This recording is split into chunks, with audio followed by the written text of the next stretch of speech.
Hello everybody, welcome to the Wonky Angle, where I talk about electronic music, both new and old.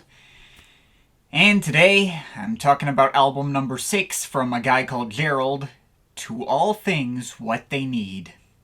Alright, finally getting back to this series. Got a little sidetracked with all the year-end stuff and whatnot, but we still got 4 more albums from a guy called Gerald to tackle before this series is done, so let's get it back into those. Last time we talked about his first album on Studio K7, Essence in 2000, and now we're talking about his second album on the label. Perhaps unfortunately at this point we're no longer in the, game-changing, ahead-of-his-time part of Gerald's story. His albums after this point don't feel like they're predictive of larger trends anymore, and more like he just decided to settle down in his own niche of house and techno and whatnot. Which brings us to album 6 here, To All Things What They Need, which dropped in 2005, 5 years after his last one. Transitioning out of the smoother sounds of his last album, Gerald made a turn towards some much more ambient-centric and low-key and down-tempo sounds here. No more fast-paced drum and bass breakbeats or high-energy bangers. Well, the whole thing does still have a pretty heavy focus on, old deep house-ish formulas, but it's much more meditative and introspective than something like, say, Automanic. And it's actually kind of interesting. It may be true that I have less respect for a project like this than I do for most of his previous stuff, because it has less weighty historical context. But I'll also have to freely admit, while working on my reviews for his last project, I would get a really solid high on the first return listen, and then repeat visits would make them marginally more grating and not as fun to come back to, generally thanks to subpar mixing and mastering on a bunch of those. For example, I don't have much of a strong urge to come back to Black Secret Technology now that my review's gone up, even if I still have a lot of respect for what it did for electronic music as a whole, and think that all the same things that drove its original appeal still hold up. I still think it's a great album, obviously. This project's a lot more formless, more background music-ish than any of his previous efforts, not as songful or tune-oriented, but it did not shrink on me the more I listened to it. The more low-key meditative vibe of everything makes it an easier listen that doesn't wear out its welcome, like the tin-ear sounds of some of his more celebrated classics. Now, this is hardly a deep album either. It's fairly simple in its construction and not particularly impressive, or I guess interesting in the big scheme of the genre. But it's all fairly well produced and easy on the ears, the atmosphere is very nice, the grooves are all as well executed as you'd want. Gerald may have been beyond his creative peak at this point, but he definitely had not lost his touch.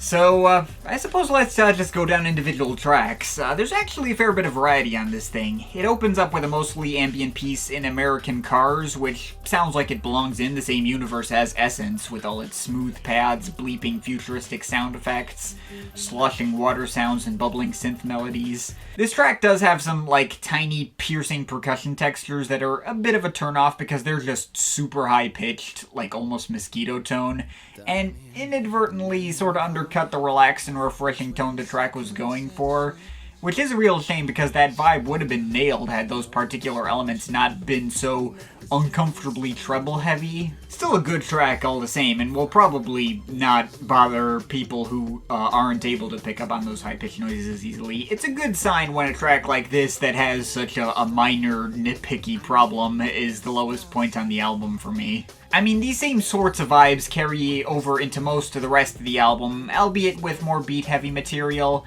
See second track, To Love, which is the closest this album has to having an overarching tone setter. Similar mix of smooth sounds that the opener had, glassy pads, a shuffling but strangely grooving beat, lots of various bleeping and squirting synth textures. I even heard a bit of those sharp, high-pitched beeps again. But it actually took me a few listens to notice them on this one, since they're way more in the background and don't actually undercut the mix like they did. It's much better executed all around and sounds great. Oh yeah, and there's some low-key spoken word interjections from Ain Yoshi Narahara in the background, which makes for a nice transition into the much more spoken word-driven Millennium Sanhedrin, featuring Ursula Rucker. I'm not typically a fan of these kinds of spoken word pieces, and Rucker's voice is front and center and the main focus of the track. But, I mean, she sounds pretty cool, has some fairly interesting stuff to say, and all the odd new age-isms, And the somewhat jazzy instrumentals with its laid-back, ride cymbal-driven beat is very nice too. I cannot mark it as a least favorite since it does very well for what it's trying to do. And surprisingly easy to come back to as well, I don't feel inclined to skip it. You also got a track like Call for Prayer, which has some vaguely Middle Eastern sounding percussion and possibly sampled singer from the same region way in the background going over its airy pads and synth strings. That one's very nice sounding, maybe a bit Banco de Gaia-ish in its mix of electronics and world music influences, I don't know. Then Meaning sounds more like some kind of old Detroit techno cut in the vein of Drexcia, with its airy, higher-pitched pads and sharp drum machines. Some of the percussion have like this interesting bubbly and bit-crushed texture to them and are pretty interesting. That track would always stick out in the track listing for me and be like, ooh, I really like this one. Tajeen, meanwhile, is basically a mix of the previous two tracks. It's got the kind of Middle Eastern-ish flavors in some of its percussion textures and synth string melodies, but going over all these lines of acid synths and old-school drum machines, even some upright bass for good measure. Do always like me some upright bass.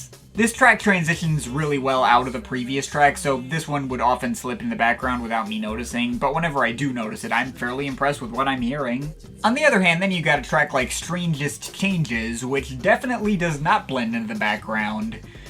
Finley Quay returns on vocals, albeit with a more understated performance than on Black Secret Technology that's also makes to be much more upfront than he was on there. Strange and mysterious sounding blend that sounds quite a bit like the previous track, more Middle Eastern percussion going over a breakbeat, and some oddly funky guitar licks and vaguely cinematic string washes, and it's surprisingly catchy on top of that. Listen to the drummers drumming, I'm coming, listen to the drummers drumming. Very nice stuff, another big highlight for me on this thing. And then you got First Try. This is the track that Gerald has highlighted when you first open the Bandcamp page. It's like an old deep house acid track, like some of his old cuts of his like Rhythm of Life, with a Pacific State style pad progression, subtle but banging beats, and plenty of various melodic synth textures to keep things consistently investing.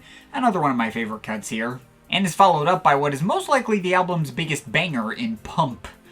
Well, again, that is in a relative sense. It's not exactly loud or bombastic stuff. It's just a typical 90s house beat made out of the usual 909s, some various bubbling percussion textures, and a barely present bass line that you could miss entirely. Not the kind of track that would sound very compelling on the surface, especially given its lack of any tune or melody, but it is strangely addicting in its minimal construction and hits surprisingly hard. I guess sometimes you don't really need much more than 909s, I don't know.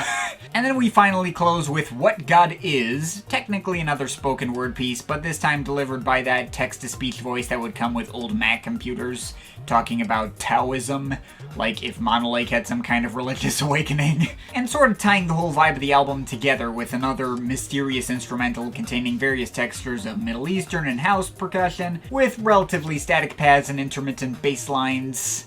I don't think it's one of my biggest favorites on here, but it certainly fits as a closer right down to name-dropping the album's title. And, yeah, that's To All Things What They Need. I was kind of expecting not to rate this one particularly highly. I mean, there's no sounds here that are unlike anything I've ever heard before. You're definitely not going to find anything life-changing on this project. But like I said, this was the first project of Gerald's that markedly grew on me with repeat listens. I never at any point got sick of the vibe or felt like it was undercooked. The atmosphere it all created was very nice and refreshing, and all these tracks do quite well for what they're trying to do.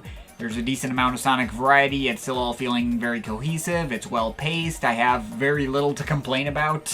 So I guess take that all as you will. It may not show Gerald at the peak of his creative powers or setting any more big trends, but, you know, subtlety is a surprisingly good look for him, and the whole semi-religious Taoist angle of everything never gets in the way of just being good music.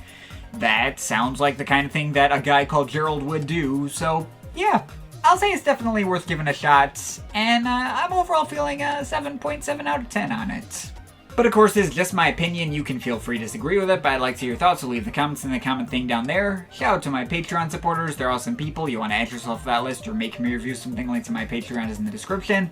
But yeah, that's pretty much it. That's all for today. See you next time.